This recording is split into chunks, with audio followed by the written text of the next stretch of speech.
Pink പെറ്റൽസിലേക്ക് എല്ലാവരെയും സ്വാഗതം ചെയ്യുന്നു. വളരെ മനോഹരമായ ഹെർമോൺ സ്റ്റിച്ചിൻ്റെ ട്യൂട്ടോറിയലുമായിട്ടാണ് ഞാനിന്ന് ഈ വീഡിയോയിൽ കൂടി ഇവിടെ വന്നിട്ടുള്ളത്. ഇതെങ്ങനെയാണ് ചെയ്യുന്നത് നമുക്കൊന്ന് നോക്കാം.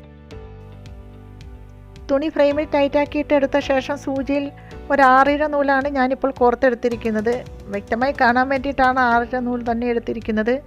3 ഇഴയിലും 4 ഇഴയിലും ഇത് ചെയ്യാവുന്നതാണ്. സൂചി തുണിയുടെ അടിയിൽ കൂടി കുത്തി മുകളിലേക്ക് എടുത്തിട്ട് ലീഫ് ഷേപ്പിൻ്റെ ഒരു വശത്ത് കൂടി അല്പം മുന്നോട്ടാക്കി കുത്തിയെടുത്ത് വലിച്ചെടുക്കുക. ഇനി അടുത്ത സ്റ്റിച്ച് ചെയ്യുമ്പോൾ ആദ്യം കുത്തിയെടുത്ത സ്റ്റിച്ചിൻ്റെ ബാക്കിലായിട്ട് സൂചി കുത്തിയിട്ട് അല്പം മുന്നോട്ട് ഇപ്പോൾ ചെയ്ത സൈഡിൻ്റെ ഓപ്പോസിറ്റ് സൈഡിലേക്ക് എടുക്കുക. ഇങ്ങനെ ഒരു പ്രാവശ്യം ഒരു സൈഡിൽ ചെയ്താൽ അടുത്ത പ്രാവശ്യം മറു സൈഡിൽ ചെയ്തിട്ട് ക്രോസ് ആയിട്ടാണ് ഈ സ്റ്റിച്ച് പോകുന്നത്. ഓരോ പ്രാവശ്യം ചെയ്യുമ്പോഴും തൊട്ട് മുന്നിൽ ചെയ്ത സ്റ്റിച്ചിൻ്റെ ബാക്കിലായിട്ടാണ് കുത്തിയെടുക്കേണ്ടത്. അതിനുശേഷം വേണം മുന്നോട്ടൽപ്പം കുത്തിയെടുത്തിട്ട് സൂചി വലിച്ചെടുക്കേണ്ടത്. അപ്പോൾ ആ നേരത്തെ ചെയ്ത സ്റ്റിച്ചിന് ക്രോസായിട്ട് വരികയും ചെയ്യും. വീഡിയോയിൽ കാണിക്കുന്നത് ശ്രദ്ധിച്ച് അതുപോലെ തന്നെ ചെയ്തെടുത്താൽ വളരെ വേഗം ആർക്കും പഠിച്ചെടുക്കാൻ പറ്റുന്ന ഒരു സ്റ്റിച്ചാണ് ഹെറിംഗ് ബോൺ സ്റ്റിച്ച്. അതുമാത്രമല്ല ഇത് വളരെ വേഗം ഇലകളും പൂവിൻ്റെ ഇതളുമെല്ലാം നമുക്ക് സ്റ്റിച്ച് ചെയ്തെടുക്കാൻ പറ്റും.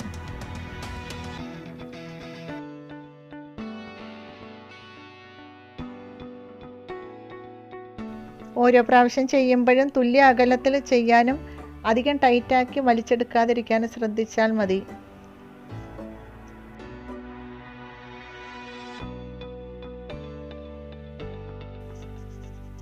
പൂവിൻ്റെ ഇതളുകളും ഇലകളും എല്ലാം നമ്മൾ ഫില്ല് ചെയ്ത് തയ്ക്കുന്നത് കൊണ്ട് ഇത് ഫിനിഷ് ചെയ്ത് കഴിഞ്ഞാൽ വളരെ മനോഹരമായിട്ടായിരിക്കും ഡിസൈൻ കാണപ്പെടുക. ഹാൻഡ് എംബ്രോയിഡറി ഇഷ്ടപ്പെടുന്നവർക്ക് വളരെ ഉപകരിക്കുന്ന ഒരു സ്റ്റിച്ചാണിത്. അതുകൊണ്ട് ഇതൊന്ന് പഠിച്ചെടുത്ത് വെച്ചാൽ വളരെ നന്നായിരിക്കും.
ഈ ലീഫ് പാറ്റേൺ ഞാൻ ക്രോസ് സ്റ്റിച്ച് ഉപയോഗിച്ച് ഫില്ല് ചെയ്ത് കഴിഞ്ഞിട്ടുണ്ട്. ഈ സ്റ്റിച്ചിലേക്ക് ശ്രദ്ധിച്ച് നോക്കിയാൽ കാണാം ഇത് ക്രോസ് ആയിട്ടാണ് പോകുന്നതെന്ന്. ക്രോസ് സ്റ്റിച്ച് ഉപയോഗിച്ചിട്ട് ഫില്ല് ചെയ്തെടുത്ത ഒരു ഫ്ലവർ പാറ്റേൺ ആണിത്. ഇതിലെ ഫ്ലവർ പെറ്റൽസും ലീവ്സും എല്ലാം ക്രോസ് സ്റ്റിച്ച് ഉപയോഗിച്ചാണ് ഞാൻ ചെയ്ത് മനോഹരമാക്കിയിരിക്കുന്നത്. ഇത് എല്ലാവരും ഒന്ന് പഠിച്ചെടുക്കുക. എല്ലാവർക്കും വളരെ വേഗത്തിൽ ചെയ്യാൻ പറ്റുന്ന ഒരു സ്റ്റിച്ചാണ്. വീഡിയോ ഇഷ്ടമായാൽ ലൈക്ക് ചെയ്യുക, സബ്സ്ക്രൈബും ചെയ്യുക. കൂടാതെ ആ ബെല്ലൈക്കണും ഒന്ന് ക്ലിക്ക് ചെയ്യുക. അടുത്തൊരു വീഡിയോയുമായിട്ട് കാണാം.